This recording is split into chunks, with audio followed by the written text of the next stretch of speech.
On a tous déjà ressenti cette sensation où notre cœur bat au rythme des clics de la chaîne pendant le lift. Oh.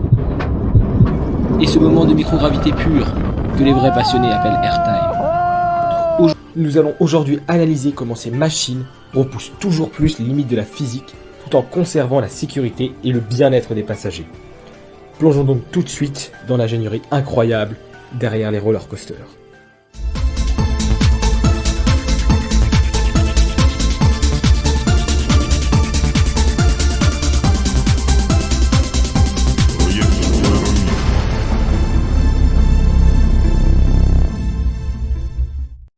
J'espère ne rien vous apprendre en vous disant qu'avant de faire des vrilles, il faut des fondations. Tout commence donc par la physique des matériaux. Le choix du support conditionne absolument toutes les forces G que votre corps va subir. 3 choix s'offrent donc à nous. Le bois, l'acier ou les deux. Le wooden. C'est de là que tout part. On est sur des structures en treillis de bois. Particularité technique, le bois travaille, il est flexible. Résultat, ça vibre et ça génère un bruit monstre. Un vacarme mécanique qui fait partie intégrante du dark insupportable de l'expérience.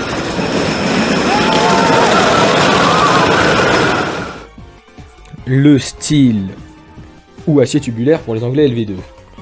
Apparu dans les années 50, l'acier tubulaire a révolutionné le secteur. Pourquoi ? Parce qu'on peut plier les rails au millimètre près en usine.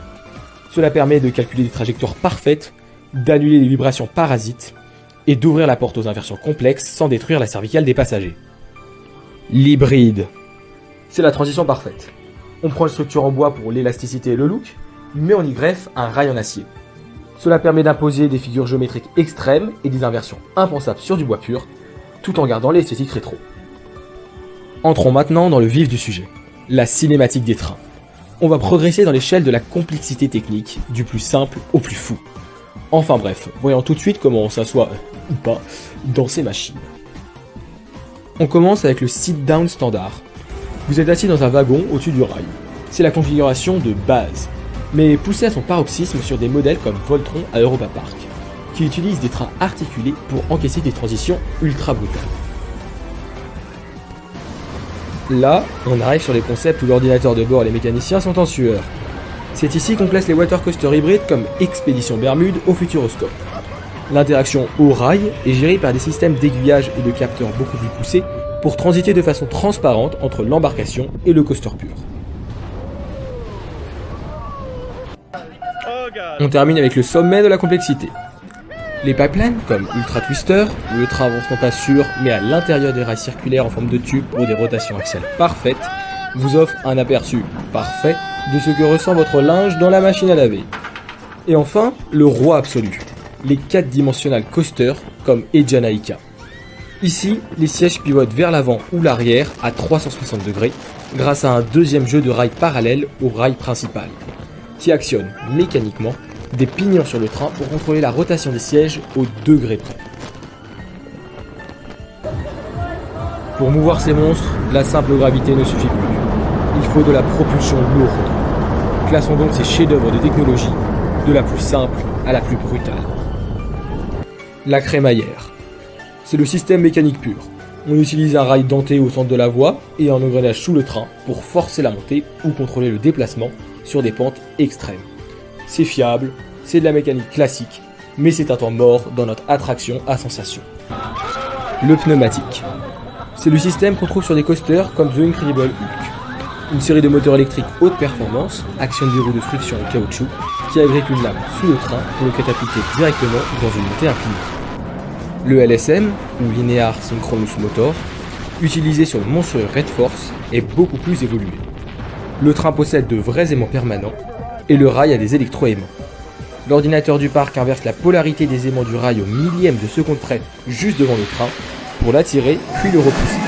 C'est plus précis, plus économe en énergie et beaucoup plus puissant.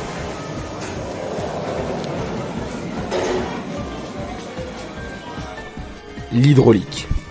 On entre dans la force brute des fluides. Le launch hydraulique de King Daka utilise des pompes géantes pour stocker de l'huile sous haute pression dans des accumulateurs à azote.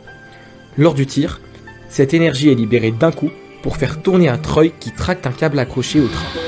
Résultat, 0 à 206 km/h en 3,5 secondes. C'est d'une violence inouïe. L'air comprimé. Le sommet de la brutalité. C'était la spécialité du mythique Dodonpa au Japon, fermé en 2020. On accumule de l'air compressé à des pressions gigantesques dans des réservoirs pour ouvrir une valve géante et catapulter le piston qui pousse le train. C'était l'accélération la plus folle du monde. Vous passiez de 0 à 180 km/h en seulement 1,56 secondes. C'était aussi fort que la vitesse de catapultage d'un avion sur un portable. Bref, vous l'aurez compris, un roller coaster moderne, c'est un laboratoire de physique sur rail. Entre la gestion des forces G, le choix des alliages et les algorithmes magnétiques des moteurs, chaque seconde de ride est calculée au millimètre près pour maximiser l'adrénaline en toute sécurité.